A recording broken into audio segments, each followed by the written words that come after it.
But there's so much breaking news, everybody. So exciting to do the hot takes. It's been fun. So hope you enjoyed. But we got so much to talk about tonight. So now it's time to get into it.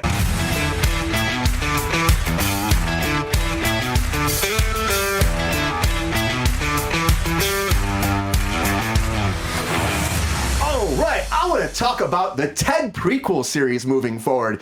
And I was shocked when I heard about this. They're doing a prequel series. Before Ted 1, before Ted 2, we're going back in time when Mark Wahlberg as a little boy first got Ted. So if you watch the movie, the first movie, there's that whole sequence where he comes to life and it's like, I want to have a teddy bear be alive and all that. And so right there, picking up, it's going to be a story about Ted when he's first conceived as a talking teddy bear. Does that make sense? I mean, when he's conceived, we're going back. I don't know if that's the right word. As a talking teddy bear.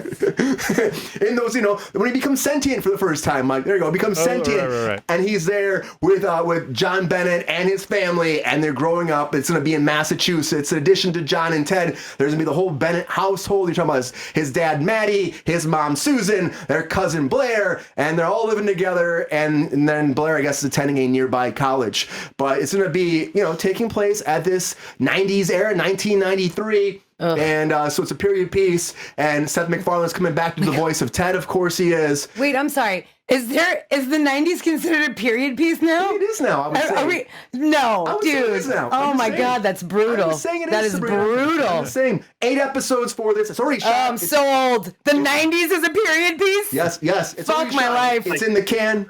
Like when we were in the 90s and we were watching 70s movies. Yeah. I mean, I think of a period piece with like the fucking, like Pirates of the Caribbean with like the wigs and like fucking corsets and things. Like not the 90s. I grew up in the 90s. They had goofy outfits and they sure did. Bizarre hairstyles in the 90s, so it fits. You saw more Queen in the said 80s. too. Queen's like, why don't you just do another movie? Yeah. I'm surprised Mark Wahlberg's not attached as far as we know. They shot it all in the backlog in 2022, and it's all done. It's all done in the can. Maybe he'll do the voiceover like young Sheldon and fucking the guy who played old Sheldon. What's his name? Fuck. Jim Parsons. Yep, he does the voiceover for young Sheldon. Maybe Mark Wahlberg will voice over the Ted story. Yeah, maybe. But this is coming to the Peacock, everybody. It's coming to the Cock. Of course It'll be streaming there. You can check it out. And hopefully it's good. I mean, it seems appropriate for going to Peacock, if you ask me. But it does. Sabrina, you hear about this. Is this something for you? No. Like Queen say maybe they should have done a movie. Do you think they should have done a movie? I don't think they should do any of it. It's a good idea to dive into 1993, this period piece, if you will. No, enough is enough. Enough is enough. Into Ted. We're good. We're good on Ted. And by the way, I love Seth MacFarlane. Don't get me fucking wrong. I love him. He's great. He has that fake Star Trek show that and he has Family Guy. Let's just stop. Okay, rein it in. No one needs to see a prequel of fucking Ted. Like I saw the first Ted, it was fine. Totally fine, right? The second one can fuck itself. And why would we do a prequel? Like, I just don't understand. What is the point? It's like you ruin good things. It's like when a Saturday Night Live sketch goes on for too long and you're like, wow, that was really funny until you fucked it up by going for another 5 minutes. Like, just leave it alone. I don't know why. No one's asking for it. Like, find something original to do. Especially someone like Seth MacFarlane. He's so creative. Why don't you just do something else? Like, don't. Stop. No. Hard pass. Sabrina's saying no. Hard thumbs down for Sabrina. Hard thumbs down. But Sabrina, I like the idea because it is an untapped kind of deal if you're going to go in the 90s. No, it's not untapped. They already made 2 fucking movies. What do you mean untapped? What's untapped? It's like the Goldbergs, but with the dirty teddy bear. You know what I mean? I don't know. The Goldbergs is a new series that they came up with that happened to take place in a different time. It wasn't a prequel of some other series that already existed. I mean, I'm just saying, I think it sounds interesting to me. I'd probably check it out. Kyle, what do you think? Do you feel as passionate as Sabrina? You also went to see the Marvels. So I did go see the Marvels. We can talk about that in a second. Let's talk about Ted, though, for a second. But yeah, Kyle, what do you think? Are you as passionate as Sabrina? Are you like, why the hell would we want to do this? We already had They did make a Family Guy movie, a Star Wars Family Guy movie, right? They did. Yes, they did. But pretty Kyle, good, actually. 2 movies. Does it make sense to do like a 3rd movie, bring back the whole band, or do you think this is a good idea to go back to the 90s and show that story as opposed to continuing the story they put on the big screen? Oh, man. I forgot this movie even existed. And up until this moment, I didn't even know there was 2 of them. So...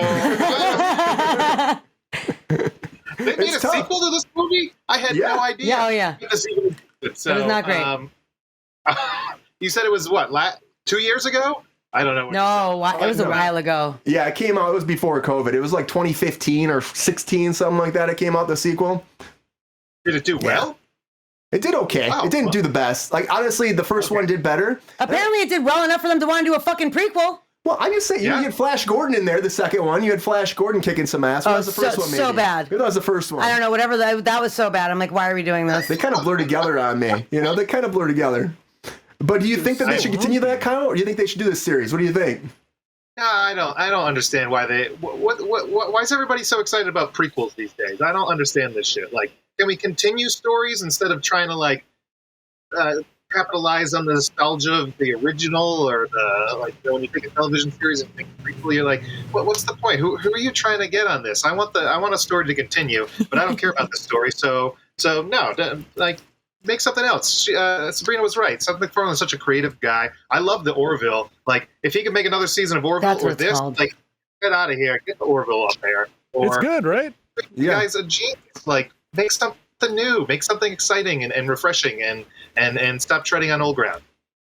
Yeah, and the Orville is still in limbo. They haven't decided if that's coming back yet or not. It's been just sitting for like a while now, which I'm kind of surprised. Also, just worth mentioning, one of my friends works on the Orville, and he is like the nicest fucking person on the planet. I always like to mention when people are amazing, because it's kind of rare in Hollywood, which is sad, but I don't mean rare in general, but like especially for like big actors, like a lot of people are, like, he's super nice. Like, they had a rap party one year at his fucking house. So like literally everyone on that crew and all their guests know his address. Like, he fucking is just a super cool fucking dude, takes care of his crew, takes care of his people.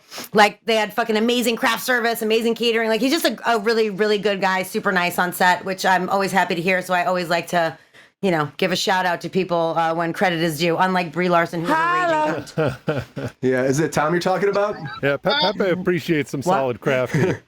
Yes. Solid crafty is always great.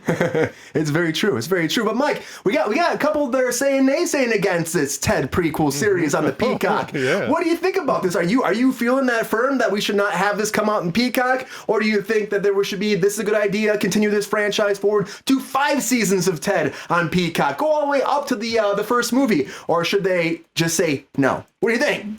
Well, I am feeling firm, Brian, but that's only because you keep putting up these gifs of humpy teddy bears, and based on the $750 million of box office returns that the first 2 Ted movies made, I'm not the only one that's feeling firm. I don't know. What? So you're talking 90s as a period piece. I think this existed in the 90s. I think it was known as Teddy Ruxpin, and I think there must have been a way to, like, if you're recording onto the cassette that you put into its chest, you could have put a bunch of swears and a bunch of sexual innuendos on that cassette before you put it into the teddy bear and before you gift it to your grandmother or your sick child, or whoever it is that Teddy Ruxpins were destined for. You know my take on this kind of stuff. Like, Hollywood doesn't turn off the money machine. Like, it's obviously playing on the juxtaposition of, like, oh, like innocent toy, like, oh, humpy pot smoking bear. Like, what's not to love? I mean, it's not super deep. It's not that, I don't know if creativity is anywhere that I would put this. So yeah, I guess you guys are right. That's, I bet that, Queen. I bet he's got something, what's the creator's name? I'm blanking for a second. Seth MacFarlane. Seth MacFarlane. I bet he's got something better in the chamber, but you know, the asses in the seats speak for themselves. So, like, goes a long way. Can you write another story with that as the basic premise? Yes, you can write story after story after story on that kind of bullshit. So it doesn't surprise me at all that they're doing it. And why the hell not? I hope you print another $500 million, guys. Good luck to you. Yeah. And as Richard Tracy said, Mike, he's like, how do you even do a prequel series like this? Well, he said it's going to be about the family dynamic. And, if they don't put a Teddy Ruxpin joke in there, I'm going to be so pissed off. There's gotta be. I think it's implied, honestly. His name's fucking Ted. Yeah. Like, good. Okay, maybe I'm missing the beat there, Sabrina. You have a good point.